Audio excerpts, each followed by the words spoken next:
Chers amis, on peut passer toute une vie aux côtés d'une personne et ne pas la connaître vraiment. Je pense spécialement à ce vieux couple que j'ai très bien connu et qui fit un retour sur sa vie alors que la dame était aux portes de la mort. Le monsieur de lui dire « Nous avons eu une vie pas toujours facile avec nos 16 enfants, mais je crois que le bonheur a été au rendez-vous. Nous n'avons pas manqué de l'essentiel. Nous pouvons être fiers de ce que nous avons accompli ensemble. » La dame de lui répondre, elle qui n'avait jamais vraiment parlé pendant sa vie, « Tu oublies que tu as toujours tout décidé seul, sans jamais tenir compte de mon opinion. Je n'ai été qu'une fidèle et silencieuse servante. » Ce fut un dur coup pour cet homme qui se croyait exemplaire. Il a beaucoup pleuré après la mort de sa femme, en réalisant qu'il n'avait jamais compris les souffrances qu'il lui avait fait endurer, mais il était trop tard. En réalité, il n'avait jamais reconnu que sa femme aurait pu avoir des idées aussi bonnes, sinon meilleures que les siennes. Dans nos relations avec Dieu, il en est souvent ainsi. Parce que croyants depuis toujours, nous pensons tout savoir sur Dieu. Approfondir sa foi jour après jour nous apparaît inutile.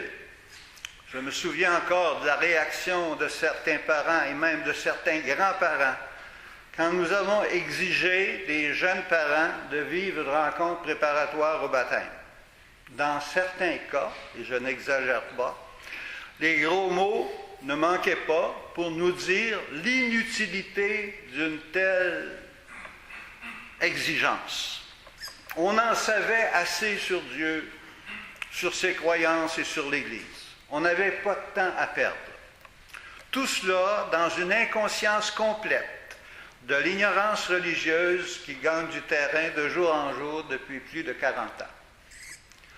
En ce premier dimanche de Carême, la prière d'ouverture peut donner une orientation particulière à ces 40 jours préparatoires à la grande fête de Pâques.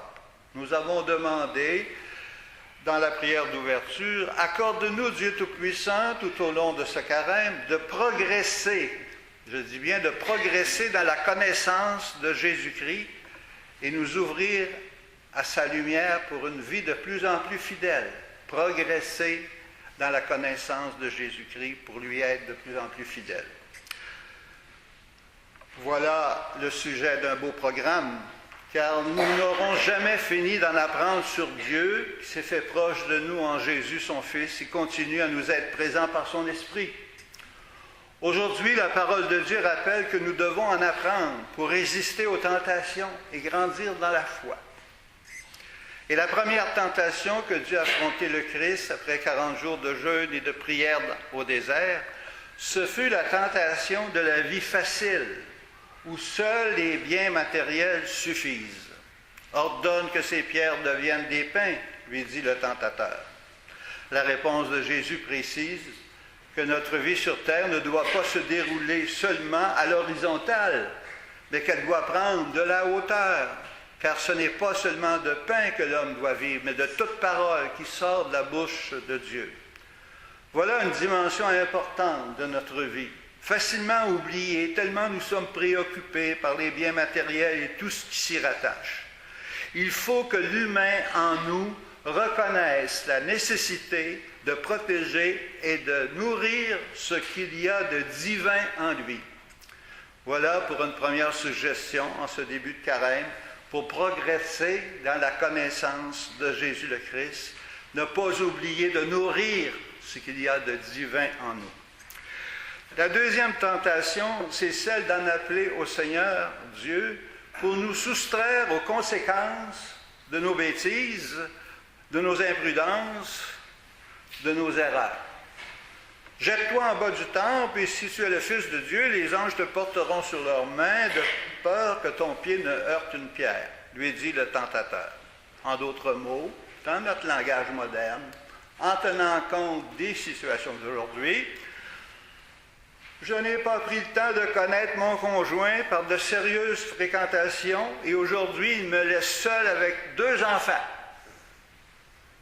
Comment le bon Dieu peut-il permettre cela? Moi, j'entends ça souvent. Ou encore, je prends des risques avec un véhicule et je me retrouve paraplégique pour le reste de mes jours. C'est pas juste. Et ceci, où était Dieu quand les tours de New York furent détruites en 2001? La réponse de Jésus, tu ne mettras pas à l'épreuve le Seigneur ton Dieu. Par ces paroles, je comprends que Dieu n'est pas là pour corriger le mauvais usage de ma liberté. Ma liberté qu'il respecte toujours. Ma liberté qui implique que j'assume les conséquences et l'usage que j'en fais. Voilà un rappel important en ce début de carême pour progresser dans la connaissance du Dieu de Jésus-Christ. Quel usage je fais de ma liberté? Suis-je toujours prêt à en assumer les conséquences? La 3e tentation rejoint celle qu'ont connue Adam et Ève au paradis terrestre. Si tu te prosternes devant moi, lui dit le tentateur, je te donnerai tous les royaumes du monde avec leur gloire. La réponse de Jésus est sans équivoque. C'est devant le Seigneur ton Dieu que tu te prosterneras et c'est lui seul que tu adoreras. Quels sont les biens, quelles sont les personnes et même les théories qui ont présentement tendance à prendre la place de Dieu dans notre vie?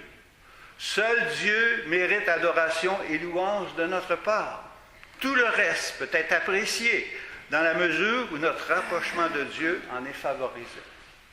Voilà un reclassement de certaines valeurs qui nous est proposé pour nous aider à progresser dans la connaissance du Dieu de Jésus le Christ au cours de ce carême. En tenant compte de ces 3 rappels, nous pourrons mieux connaître Jésus et nous ouvrir à sa lumière par une vie de plus en plus fidèle, comme nous l'avons demandé dans la prière d'ouverture. Amen.